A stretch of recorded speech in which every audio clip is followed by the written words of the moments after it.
जो पानी से नहाएगा वो लिबास बदलेगा। जो पानी से नहाएगा वो लिबास बदलेगा। जो पसीने से नहाएगा वो इतिहास बदलेगा।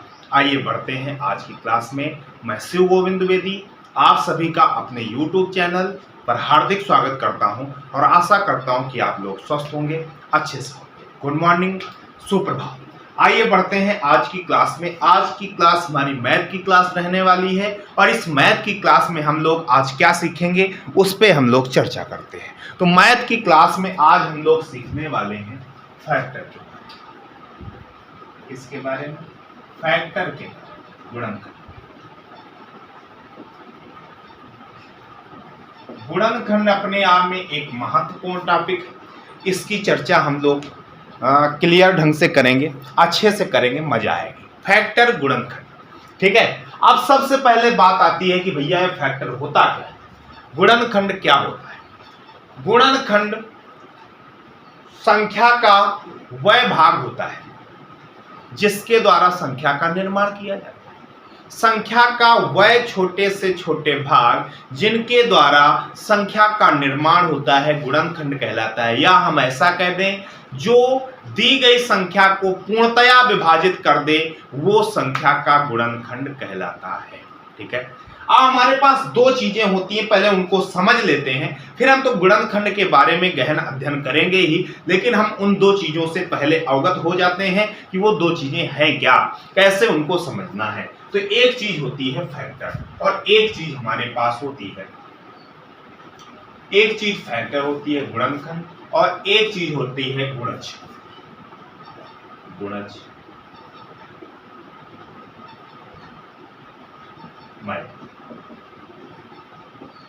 ठीक है। एक होता है फैक्टर गुणनखंड और एक होता है मल्टीपल गुणज। ये दोनों चीजें अलग अलग है, इनको ध्यान से समझेंगे। फैक्टर को अगर आप समझना चाहें तो ऐसे कह सकते हैं, जो दी गई संख्या को, जो दी गई संख्या को पूर्णतया विभाजित कर दे, पूर्णतया विभाजित कर दे संख्या का गुणनखंड कहलाता है। संख्या का गुणनखंड कहलाता है। एग्जाम्पल के तौर पे कह दिया जाए 24 का 12 एक गुणनखंड है। ये हम लोगों ने कैसे कह दिया, 24 से हमने 12 में भाग कराया, पूरा चला गया, यानी हमको रिमाइंडर क्या दे गया, 0 दे गया, पूरा विभाजित हो गया। इस वजह से हम लोग जान गए, हम लोगों ने ये जान लिया कि भैया 24 का 12 एक गुणनखंड है। और 12 गुणनखंड क्यों है, क्योंकि ये 24 को दी गई संख्या को पूर्णतया विभाजित कर रहा है। तो जो दी गई संख्या को पूर्णतया विभाजित कर दे संख्या का गुणनखंड यानी फैक्टर कहलाता है। संख्या का गुणनखंड यानी फैक्टर कहलाता है। ये बात आपको ध्यान रखनी है। आइए आगे बढ़ते हैं। अब अगर आपसे कोई कह दे गुणज, गुणज क्या होता है,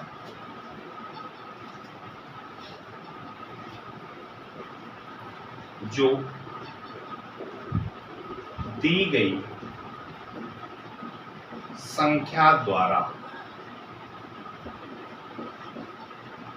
पूर्णतया विभाजित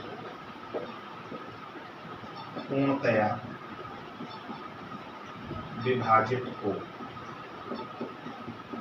संख्या का गुणज कहलाता है।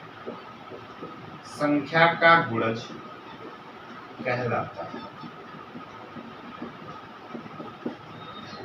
जैसे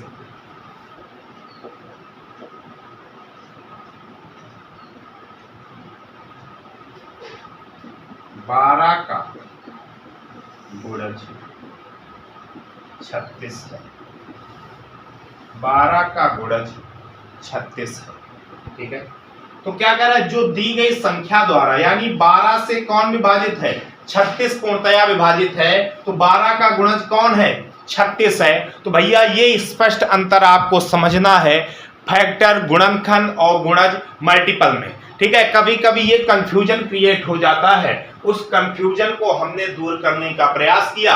सबसे पहले हमने आपको बताया फैक्टर क्या होता है, गुणनखंड क्या होता है। तो गुणनखंड में हमने चीजें आपको क्लियर की कि जो दी गई संख्या को पूर्णतया विभाजित कर दे वो संख्या का गुणनखंड कहलाता है, लेकिन जो दी गई संख्या द्वारा विभाजित हो, इसमें संख्या को विभाजित कर रहा है और इसमें संख्या द्वारा विभाजित हो रहा है, बस इतनी सी थोड़ी सी डिफरेंस है कि जो दी गई संख्या द्वारा पूर्णतया विभाजित हो संख्या का गुणज कहलाता है। जैसे 12 का गुणज क्या है, 36, और जो दी गई संख्या को पूर्णतया विभाजित कर दे फैक्टर गुणनखंड कहलाता है। जैसे हम लोगों ने देखा कि 24 का 12 एक गुणनखंड है, क्योंकि दी गई संख्या क्या थी, 24। ठीक है, 24 थी, तो 12 से ये पूर्णतया विभाजित, और जब 12 से पूर्णतया विभाजित तो ये क्या हो गया, ये इसका एक गुणनखंड हो गया। ये चीजें आपको विशेष तौर पे ध्यान रखनी होगी, यानी गुणनखंड क्या होता है उस पे हम लोगों ने अध्ययन कर लिया, और गुणज क्या होता है उस पे हम लोगों ने अध्ययन कर लिया। तो इसको भैया बहुत ईमानदारी के साथ करना, तभी आपको आनंद आएगा। ठीक है, बहुत ईमानदारी के साथ इसको समझना। ठीक, आइए बढ़ते हैं आगे। तो अब हमको क्या पढ़ना था, हमको पढ़ना था फैक्टर। तो आप फैक्टर समझ चुके, मल्टीपल तो हमने आपको बता दिया कि भैया मल्टीपल होता क्या है। तो फैक्टर आपने समझ लिया कि जो दी गई संख्या को पूर्णतया विभाजित कर दे फैक्टर कहलाता है। ठीक है, तो ये तो परिभाषा हो गई फैक्टर। अब हम लोगों से क्वेश्चन कैसे पूछे जाते हैं, फैक्टर क्वेश्चन कैसे पूछे जाते हैं, इसमें आपसे क्वेश्चन करेगा कि भैया जैसे हम कहें, पहले फैक्टर निकालना सीख लो। अगर हमसे कह दिया जाए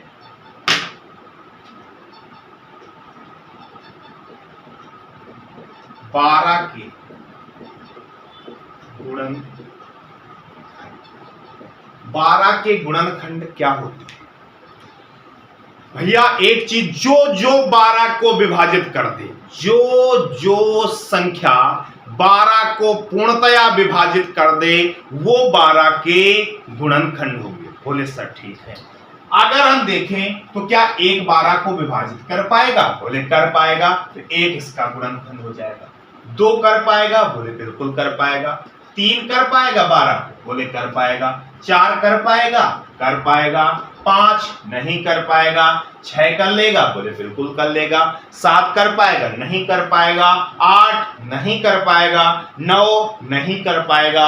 10 नहीं कर पाएगा। 11 नहीं कर पाएगा।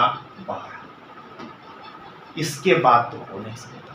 ठीक है, इसके बाद तो हो नहीं सकता। तो भैया 1 2 3 4 6 और 12 के गुणनखंड हो जाएंगे। तो हम लोगों ने निकाल लिया भैया ये 12 के गुणनखंड। ये क्या है, 12 के गुणनखंड। अब तो एक चीज यहां से हमको समझ में आई, क्या कि गुणनखंड यानी फैक्टर हमेशा संख्या से छोटा या उसके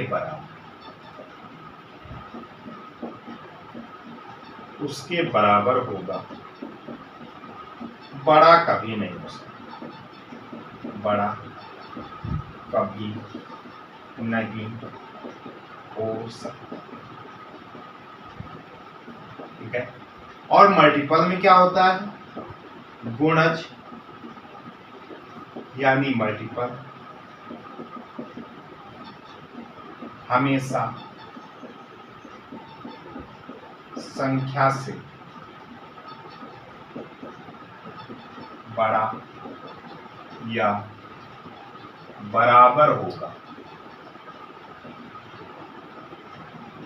छोटा कभी नहीं हो सकता, छोटा कभी नहीं हो सकता। जैसे एग्जाम्पल के तौर पे इसको देख लेते हैं। जैसे हमने कहा 4 के गुणज, 4 के गुणज, तो भैया 4 का गुणज 4 हो जाएगा, 8 हो जाएगा, 12 हो जाएगा, 16 हो जाएगा। तो हमने देखा 4 से बड़े होंगे, छोटा नहीं होगा, तभी हमने लिख दिया भैया, बहुत आसानी से हमने लिख दिया। आप इसको कर पाने में भी सक्षम होंगे, याद कर पाने में भी सक्षम होंगे कि गुणनखंड जो होता है, फैक्टर होता है, हमेशा संख्या से छोटा होता है या उसके बराबर होगा, बड़ा कभी नहीं हो सकता। उसी तरीके से हम लोगों ने गुणज में देखा कि भैया गुणज मल्टीपल जो होता है हमेशा संख्या से बड़ा या बराबर होता है, छोटा कभी नहीं हो सकता है। ये बात आपको ध्यान रखना। क्लियर? इतनी बात आपको क्लियर। आइए आगे बढ़ते हैं। अब भाई ये तो फैक्टर और गुणज मल्टीपल से रिलेटेड बातें थी। अब हम लोगों से फैक्टर से रिलेटेड क्वेश्चन कैसे पूछे जाते हैं। आपसे बोलेगा, कोई संख्या देगा या कोई गुणा में चीजें दी जाएंगी और आपसे बोलेगा कि बताइए निम्न में से अभाज्य संख्याओं की संख्या कितनी है, निम्न में से सभी गुणनखंडों की संख्या कितनी है, सम गुणनखंडों की संख्या कितनी है, विषम गुणनखंडों की संख्या कितनी है, गुणनखंडों का योग क्या है, गुणनखंडों का गुणा क्या है, गुणनखंडों का भाग क्या है। इस टाइप से आपसे पूछेगा, तब आपको कैसे कैसे करना होगा, उन सब चीजों पे विचार हम लोग धीरे धीरे करेंगे, पॉइंट बाय पॉइंट करेंगे। ठीक है? सबसे पहले बात आती है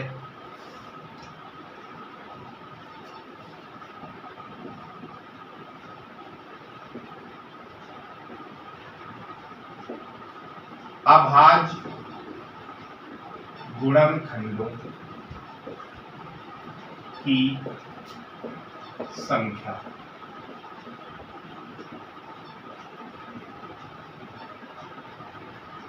नंबर ऑफ प्राइम।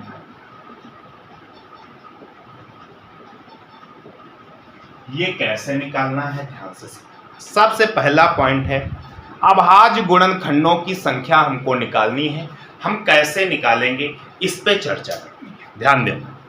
अगर आपसे कह दिया जाए, क्या कह दिया जाए कि हमको 24 के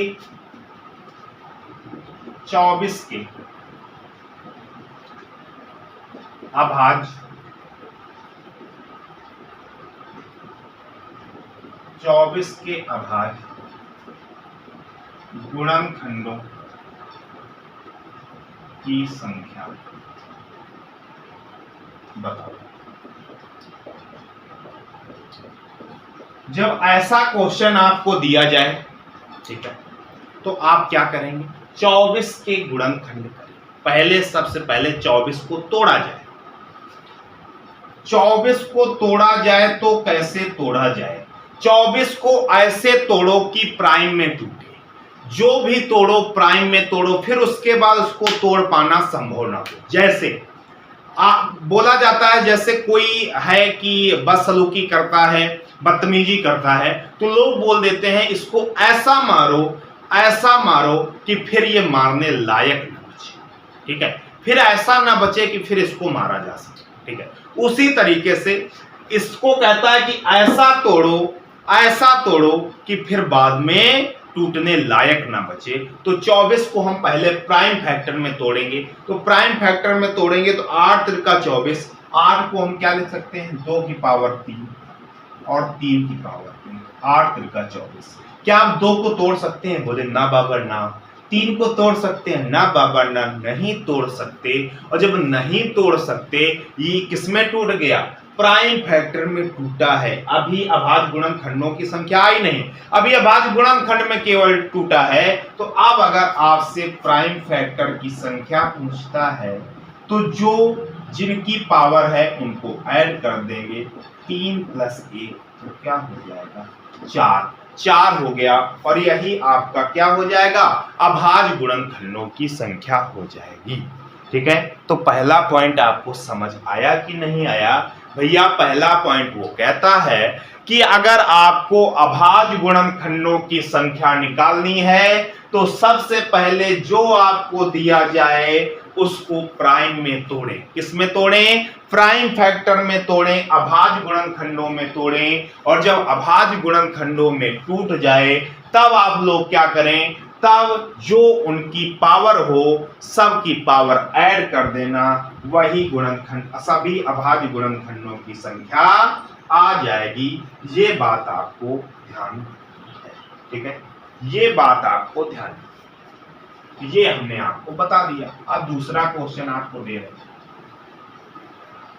आपसे हम कहते हैं कि भैया आप हमें बताओ 60 के सभी गुणनखंडों की संख्या, जल्दी से 60 के सभी अभाज्य गुणनखंडों की संख्या अगर आपसे पूछ ली जाए तो आप लोग क्या करेंगे? इस पे जल्दी से विचार करें।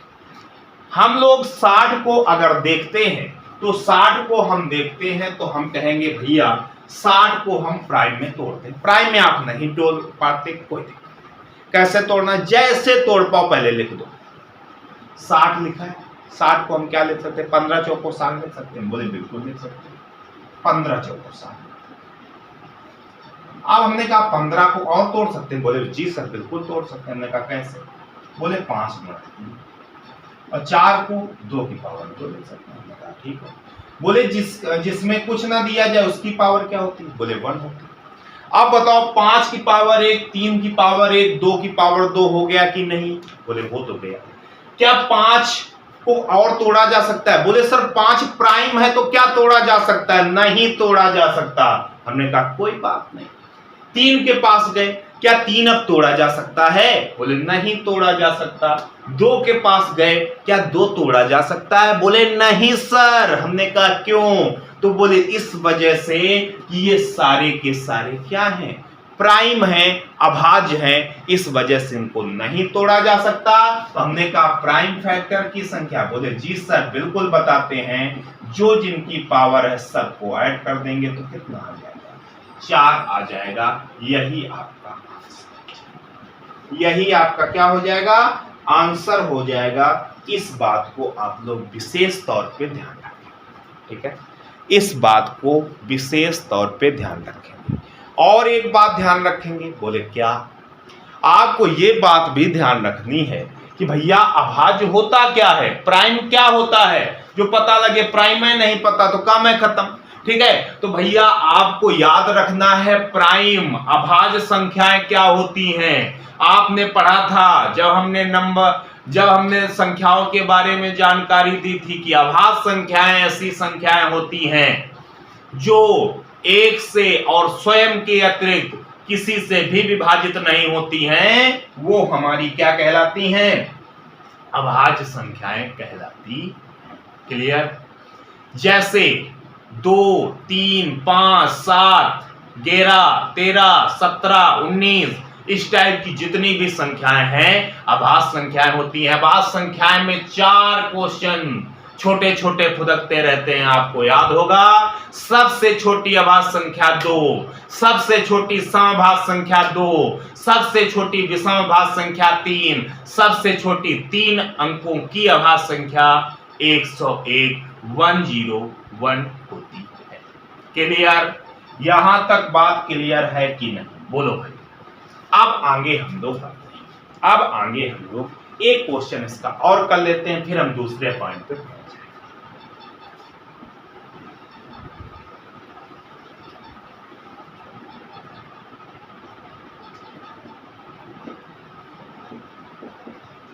जैसे हमसे कहते कि बताओ भैया 72 के सभी अभाज्य गुणनखंडों की संख्या बताओ। तो हमने कहा ठीक है बता देते हैं।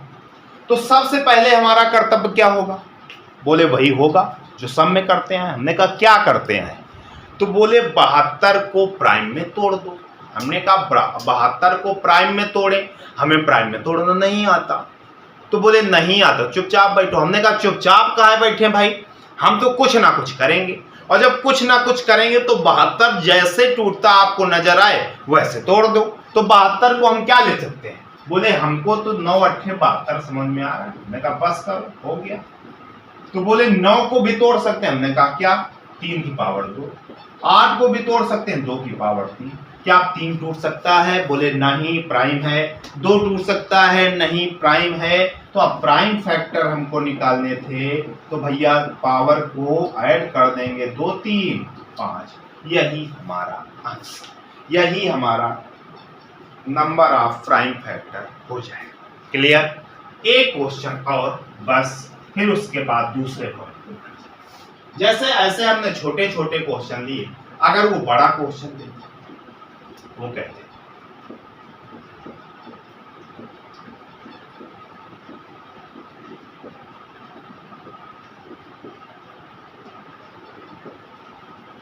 वो हमको ऐसे क्वेश्चन दे दिए। कहता है 35 गुणा 12 गुणा 13 गुणा 125 गुणा 32, इसमें बताओ प्राइम फैक्टर की संख्या, अभाज्य गुणनखंडों की संख्या, इसमें बताओ। अब क्या करें? तो कुछ नहीं घबराना है। हमको मतलब किससे है? हमको मतलब ये है कि सबको पहले प्राइम में चाचा तोड़ दो। ठीक है, चाचा प्राइम में तोड़ना है पहले। ठीक है दीदी लोगों, प्राइम में तोड़ना है। प्राइम में तोड़ के इसको देखते हैं। देखो 35 लिखा है, इसको क्या लिखा? 5 सत्ते 35। ठीक है, जैसे जैसे टूट पाए वैसे लिखो। 12 को क्या लिख सकते हैं? 4 तिहाई 12, 2 की पावर 2 4 हो गया 3। 13 हमारा प्राइम है, तो इसको तो हम तोड़ ही नहीं पाएंगे। 125 लिखा, 5 की पावर 2 25 और 5 की पावर 3 32। 2 दूनी 4 दूनी 8 दूनी 16 दूनी 32, 2 की पावर 5। जो सेम हो देख लो। गुणा में घातें जुड़ती हैं, तो 2 की पावर 7। गुणा में घातें जुड़ती हैं, 5 की पावर 4। 3 एक है तो 3 की पावर 1, 7 की पावर 1, 13। बताओ कुछ बाकी तो नहीं रहा? एक बार चेक कर लो, कुछ बाकी तो नहीं रहा। हमने भैया 5 भी लिख लिया, 7 भी लिख लिया, 2 भी लिख लिया, 3 भी लिख लिया, 13 भी लिख लिया। लिख लिया कि नहीं लिख लिया? बिल्कुल लिख लिया। 2 की पावर 7 सही लिखा है कि नहीं? गुणा में घातें जुड़ती हैं, 5 2 7। 5 की पावर 4, 5 3 1 4। 3 की पावर 1, 7 की पावर 1, 13 की पावर। बहुत अच्छा लगा। अब हम लोग क्या करेंगे कि अब एक बार और चेक कर लेंगे, क्या और टूट सकता है? क्या 2 टूट सकता है? बोले नहीं, प्राइम है, छेड़ना नहीं। 5 टूट सकता है? बोले प्राइम है, नहीं छेड़ना। 3 टूट सकता है? बोले प्राइम है, नो छेड़िंग। 7 प्राइम है, नो छेड़िंग। 13 प्राइम है, नहीं छेड़ सकते हम। ऐसे कर लिया। अब हमको प्राइम फैक्टर चाहिए, तो बस सबको ऐड कर लेंगे। 7 4 11 12 13 14, इसका राइट आंसर। बात समझ आई? पहला पॉइंट आप लोग अच्छे से समझ गए। पहला पॉइंट में आपको कोई दिक्कत नहीं आई होगी, ये मैं उम्मीद कर सकता हूं। ठीक है, तो अभाज्य गुणनखंडों की संख्या जब आपसे निकालने की बात करेगा, तो सबसे पहले जो हमको दिया जाएगा उसको हम किस में तोड़ेंगे? प्राइम में तोड़ेंगे, अभाज्य में तोड़ेंगे। ठीक है, प्राइम में जब हम लोग इनको तोड़ेंगे तब हम लोगों को और आनंद आएगा, और जब प्राइम में टूट जाएंगे फिर उसके बाद सभी प्राइम की पावर को ऐड कर लेंगे, जो आएगा वही हमारा आंसर हो जाएगा अभाज्य गुणनखंडों की संख्या।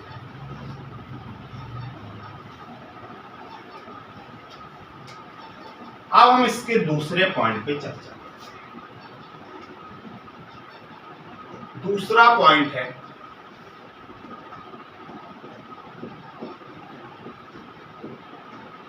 Total number of factors.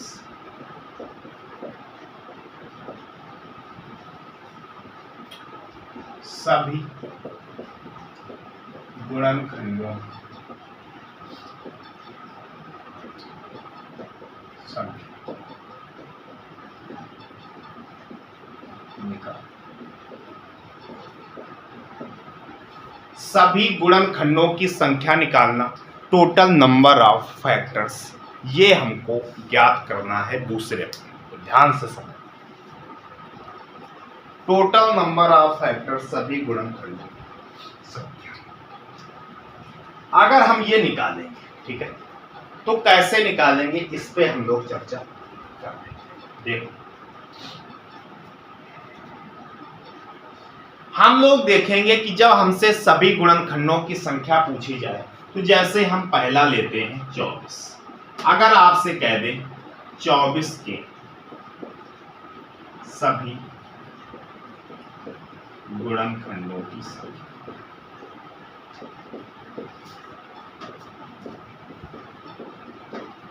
संख्या, जब ऐसा बोले तो सबसे पहला कर्तव्य हमारा वही रहेगा, कौन सा? प्राइम फैक्टर में तोड़ना। सबसे पहला कर्तव्य रहेगा प्राइम फैक्टर में तोड़ना। तो 24 को प्राइम में तोड़ा जाए, 8 त्रिका 24, 2 की पावर 3, 3 की पावर 1, 2 की पावर 3, 3 की पावर 1 हो गया और 24 किसमें टूट गया? प्राइम फैक्टर में टूट गया। ठीक है, अब देखो, अब हमको टोटल फैक्टर चाहिए। सबसे पहले जब हम टोटल फैक्टर सभी गुणनखंडों की संख्या निकालेंगे तो सबसे पहला कर्तव्य हमारा, जितने भी हम इसके गुणनखंडों वाले में पॉइंट पढ़ेंगे, सब में पहला कर्तव्य हमारा एक ही रहेगा। वो क्या रहेगा? वो यही बोलेगा कि सबसे पहले प्राइम में तोड़ा जाए। किस में तोड़ा जाए? सबसे पहले इनको प्राइम फैक्टर में तोड़ दिया जाए। प्राइम में तोड़ दिया जाए, तो हमने प्राइम में तोड़ दिया। टोटल फैक्टर पूछा जाए तो जिसकी पावर जो भी हो उसमें एक जोड़ करके लिखेंगे। 3, 3 में एक जोड़ा 4, गुणा का निशान लगा दो। दूसरे वाले में 1 है, 1 में 1 जोड़ा तो 2, तो 4 दूनी 8। यानी हमको पता चल गया कि 24 के सभी गुणनखंडों की संख्या कितनी है? 8 है। और ये 24 है, इस पे हम लोग गुणनखंडों की संख्या काउंटिंग कर सकते हैं। तो हमारा नियम सही जा रहा है कि नहीं जा रहा है, इस पर भी बात हो जाएगी। ठीक है, तो पहले एक चीज समझो, क्या हम लोगों ने किया कि भैया टोटल फैक्टर निकालना था, तो जो पावर दी गई उसमें एक जोड़ा गुणा, जो दूसरी पावर दी गई उसमें भी एक जोड़ा गुणा, तो 3, 1, 4, 4 गुना। अब देखो, अब हम 24 के टोटल फैक्टर पे एक बार निशाना बनाते हैं। 24 है तो 24 के जो गुणनखंड होंगे 24 होगा और 24 से छोटे होंगे, उनसे बड़े नहीं होंगे। तो हमको 24 तक जाना है। गुणनखंड देखते हैं। 24 को 1 विभाजित कर पाएगा? बोले बिल्कुल कर पाएगा। 2 कर पाएगा? बोले बिल्कुल कर पाएगा। 3 कर पाएगा? बोले बिल्कुल कर पाएगा। 4 कर पाएगा? बोले बिल्कुल कर पाएगा। 5 नहीं कर पाएगा। 6 कर पाएगा। 7 नहीं कर पाएगा। 8 कर पाएगा। 9 नहीं कर पाएगा। 10 नहीं कर पाएगा। 11 भी नहीं कर पाएगा। सीधा 12। 13 भी नहीं करेगा। 14 भी नहीं करेगा। 15 भी नहीं करेगा। 16 भी नहीं करेगा। 17 भी नहीं करेगा। 18 भी नहीं करेगा। 19 भी नहीं करेगा। 20 भी नहीं करेगा। सीधा कौन करेगा? बोले 24 करेगा। कितने हो गए? 1, 2, 3, 4, 5, 6, 7, 8। 8 है कि नहीं? बोले बिल्कुल 8 है। और वही संख्या ये निकली है कि नहीं निकली? निकली है। तो भैया क्या ध्यान रखेंगे सभी गुणनखंडों की संख्या निकालने में कि सबसे पहले प्राइम में तोड़ दो, और जब प्राइम में टूट जाए तो जिनकी जो पावर ऊपर दी गई है उन पावर का एडिशन कर देंगे। उन पावर में से पावर पहले वाले की पावर पे जाओ, 1 जोड़ दो, गुणा का निशान लगा दो। दूसरे के पावर के पास जाओ, 1 जोड़ दो, गुणा का निशान लगा दो। यही हमारा राइट आंसर दे जाएगा। यही आंसर। ठीक है, चलो दूसरा कर लेते। जैसे हमसे कह दें कि भैया बताओ 72 के सभी गुणनखंडों की संख्या, तो सबसे पहले 72 को क्या किया जाए? बोले प्राइम में तोड़ दो। 72 को प्राइम में तोड़ेंगे तो 9 8 72, 3 की पावर 2, 2 की पावर, प्राइम में टूट गया कि नहीं? 9 8 72। अब हमको टोटल फैक्टर चाहिए, कोई दिक्कत नहीं। इसकी पावर 2 है, 2 में 1 जोड़ दो, गुणा इसकी पावर 3 है, 3 में 1 जोड़ दो, कितना हो गया 3 गुणा 4, 4 3 12, 12 हमारा राइट आंसर हो जाएगा। टोटल फैक्टर की संख्या कितनी हो जाएगी, 12 हो जाएगी। तो भैया ये चीजें आपको दोनों पॉइंट बहुत अच्छे तरीके से समझ में आए होंगे। तो इसमें हम लोग 7-8 पॉइंट और हो सकता है 10-12 पॉइंट सीखें, तो उन सबको अच्छे से सीखना है।